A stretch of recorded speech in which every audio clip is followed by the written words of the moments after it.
के भेदों का वर्णन है। इस प्रकार से इनका वर्णन करके आगे व्यंजना शब्द शक्ति का विचार किया, फिर दोषों का, गुणों का, और इसके अलावा जो है छठे परिच्छेद में नाटक की जो जितने भी तत्व हैं उनका वर्णन किया है, और 10वें परिच्छेद में अलंकारों का वर्णन किया। इस प्रकार इसका 10 परिच्छेद के अंदर ये वर्णन किया गया है।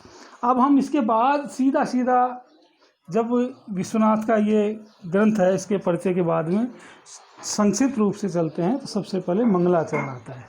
और मंगलाचरण में सीधा इन्होंने काव्य के निर्विघ्न परिसमाप्ति के लिए, कि मैं जिस लक्ष्य लक्षण ग्रंथ को लिख रहा हूँ, इस लक्ष्य लक्षण ग्रंथ की समाप्ति के लिए मंगलाचरण करना आवश्यक है। क्योंकि 3 प्रकार के मंगलाचरण कहे गए हैं: वस्तु निर्देशात्मक, नमस्कारात्मक और आशीर्वादात्मक। इन तीनों प्रकार के मंगलाचरणों में इन्होंने नमस्कारात्मक मंगलाचरण अपने इस काव्य के अंदर किया है। और वो किस लिए किया कि मेरे अंदर जो अंधकार विद्यमान है, उस अंधकार को दूर करने के लिए वाणी की अधिष्ठात्री देवी जो सरस्वती है, वो मेरे हृदय के अंधकार को तो दूर करे, और जितने भी 14 प्रकार की विद्याएं हैं, 64 प्रकार की कलाएं हैं, उनको मेरे हृदय में प्रकाशित करे। क्या कहा? शरदिंदु सुंदर रुचि चेतसी सा मे गिराम देवी, अपहृत्य तम संततम अर्थान अखिलान प्रकाशयति।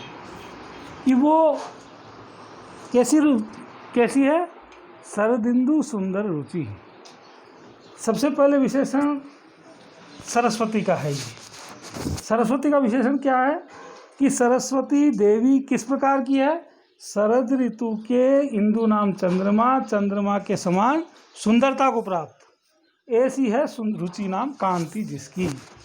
ऐसी कांति वाली सा में गिरा, वो मेरी सा नाम, वो सरस्वती, सा स्त्रीलिंग है, मैं गिराम देवी, मेरी वाणी की अधिष्ठात्री देवी। मेरी वाणी की अधिष्ठात्री देवी सरस्वती वो क्या करे? मैं चेतसी, मेरे चित्त के अंदर क्या करे? अपहृत्य तम नाम अंधकार को, मेरे कौन से अंधकार को? अज्ञान रूपी अंधकार को विनाश करके, दूर करके। क्या विनाश्य? अपहृत्य नाम विनाश्य, विनाश्य नाम दूर करके, संततम अर्थान नाम 3 प्रकार के अर्थों को। कौन से? संततम नाम निखिलान अर्थान। निखिलान अर्थान अर्थ कौन से हैं? साहित्य दर्पण के अंदर 2 परिच्छेद में 3 प्रकार के अर्थों का वर्णन विश्वनाथ ने किया है। और वो क्या किया है कि वाच्यार्थयो विधया बोध्यो। सबसे पहला तो वाच्यार्थ होता है, वाच्यार्थ है ना। और वो वाच्यार्थ किससे जाना जाता है? अभिधा शब्द शक्ति से। अभिधा शब्द शक्ति से वाच्यार्थ का बोध होता है। दूसरा है लक्ष्यार्थ। ये लक्ष्यार्थ जो है लक्षणार्थ से जाना जाता है। और तीसरा व्यंग्यार्थ। ये व्यंग्यार्थ व्यंजना से जाना जाता है। तो व्यंजना शब्द शक्ति से इनका ज्ञान होता है। तो ये तीनों अर्थ जो हैं, उन तीनों प्रकार के अर्थों को प्रकाशित करे।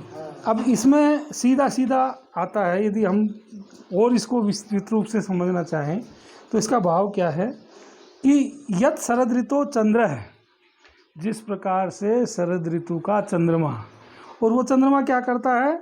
मनोहरा प्रभा युक्ता, सबको अच्छा लगता है। कोई भी जनमानस हो, सबको उसकी कांति शरद ऋतु के चंद्रमा की अच्छी लगती है। और वो चंद्रमा की कांति की सबके समान श्रुति स्मृति पुराण सिद्धा वाचाम। श्रुति नाम वेदों के अंदर, श्रुति कहते हैं वेद को, श्रुति वेद में, वेदों में है ना। श्रुति स्मृति